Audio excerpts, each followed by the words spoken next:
The opinions expressed during this podcast are the individual's own and do not represent those of Wyndham City Council.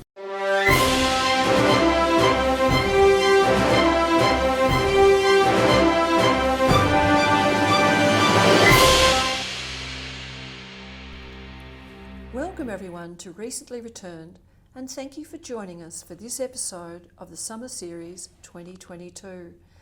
My name is Jonine and I'm a member of the Adult Program and Services team. Today we are visited by Arthur, a member of the library team creating and delivering wonderful and engaging programs for kids and adults. Lovely to see you today, Arthur. Thank you for having me, Jonine. Thank you for joining us. To commence our chat, we have 3 quick questions to start us thinking about what we read, how we read, and the impact reading can have. Our first question, Arthur, is what is your worst reading habit? My worst reading habit is starting to flick through a book and then not finding the time to finish a chapter, for example,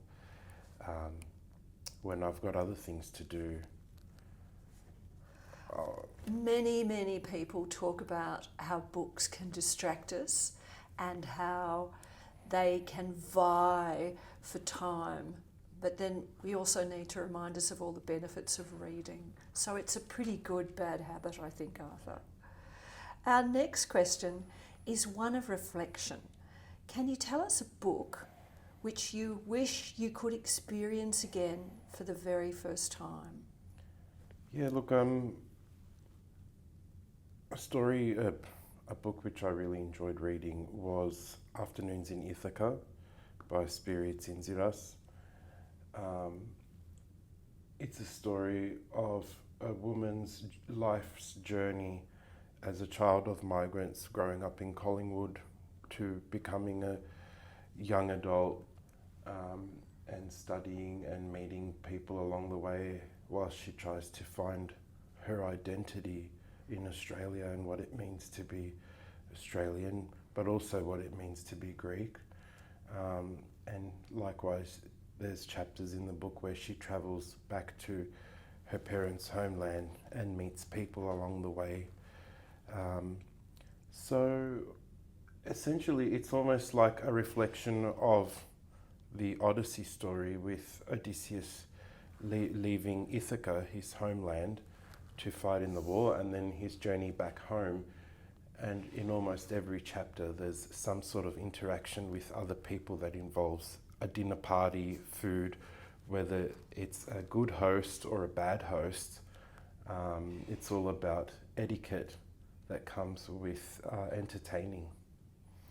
That's a beautiful parallel with Odysseus and the notion of significant journeys. Thank you so much, Arthur.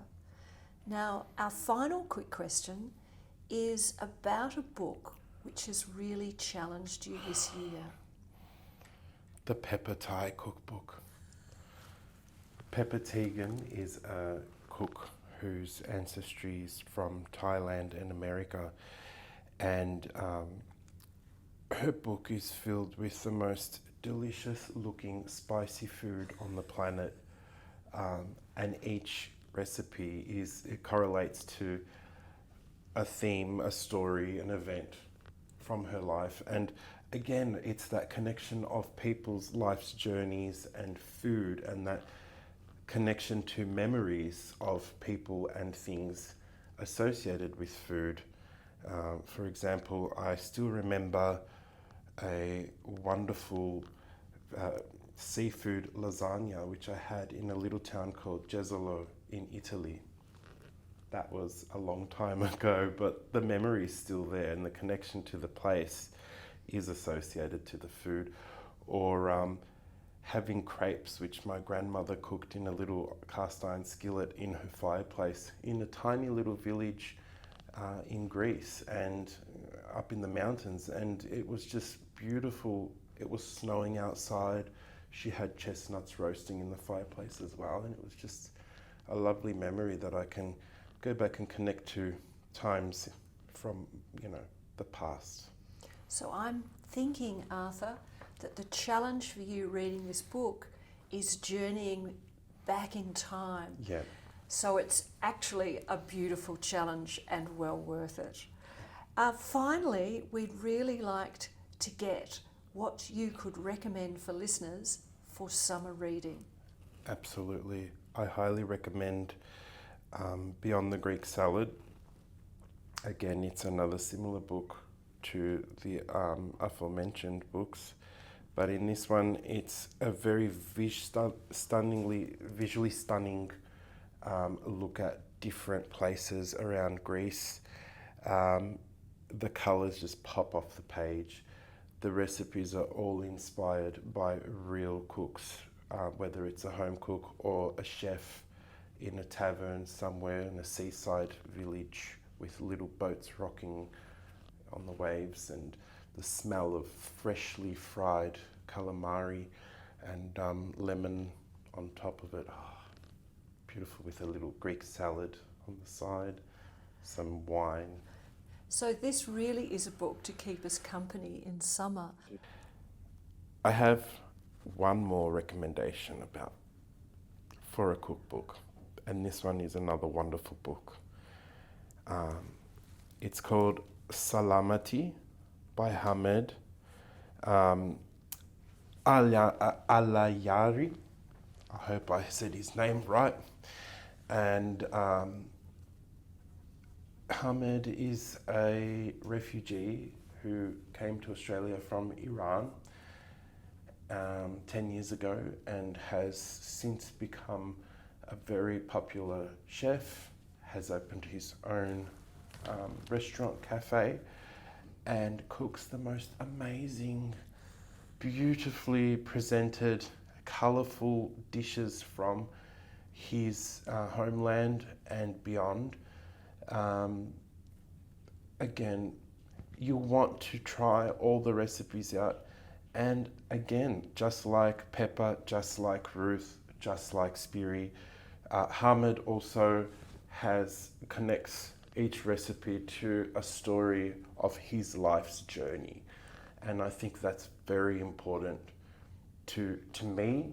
For me to be able to enjoy a cookbook, it really can't just be instructions on how to make this. It needs to be a shared experience. I want to virtually live this moment with this person. Thank you so much, Arthur, for joining us today and sharing some of your reading world, but particularly thank you for taking us on this glorious culinary journey which can keep us company so well during this coming summer. Just a reminder to everyone to join the Summer Reads Just For You program so we can send you a personalised list of reading recommendations. You can check this out on our library website. Also, please let us know your thoughts on today's books and also share some recipes that you've made from these recommendations. We'd love to hear your favourite reads on Recently Returned at wyndham.vic.gov.au or drop us a line on the library Facebook page. All of the books we've discussed today you can borrow from our Wyndham Library collection. Thank you again, Arthur, for joining us and inspiring us. And thank you to everyone else, and to everyone, happy reading and happy cooking.